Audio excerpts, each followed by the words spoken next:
So'nggi vaqtlarda fuqarolarni aldov yo'li bilan pul mablag'larini o'zlashtirish bilan bog'liq yangi firibgarlik usullari ko'payib bormoqda. Noma'lum shaxslar telefon, Telegram va boshqa ijtimoiy tarmoq messenjerlari orqali sizga katta yutuq chiqdi mazmunida xabarlar yuborib, odamlarning ishonchiga kirishga urinyapti.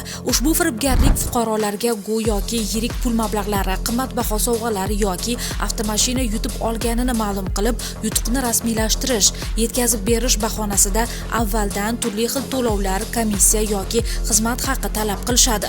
Aslida esa bu aldov orqali pul undirishning bir ko'rinishi hisoblanadi. Ana shunday holatlardan biri Qashqadaryo viloyatining G'uzor tumanida qayd etildi. Fuqaro viloyat ichki ishlar boshqarmasiga murojaat qilib, Telegram orqali noma'lum shaxs tomonidan avtomashina yutib oldingiz degan yolg'on xabar bilan aldanganini ma'lum qiladi. Natijada u o'z plastik kartasidan 9 million so'm miqdoridagi pul mablag'ini firibgarlarga o'tkazib yuborgan.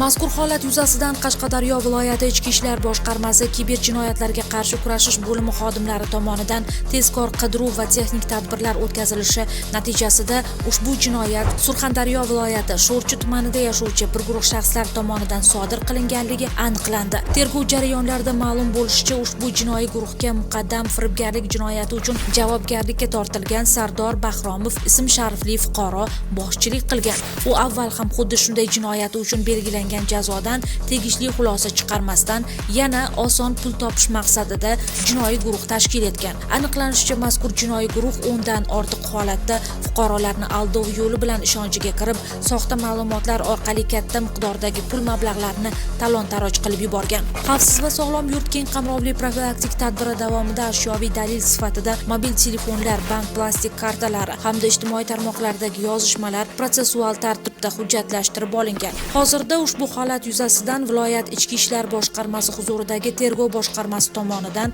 tergov harakatlari olib borilmoqda.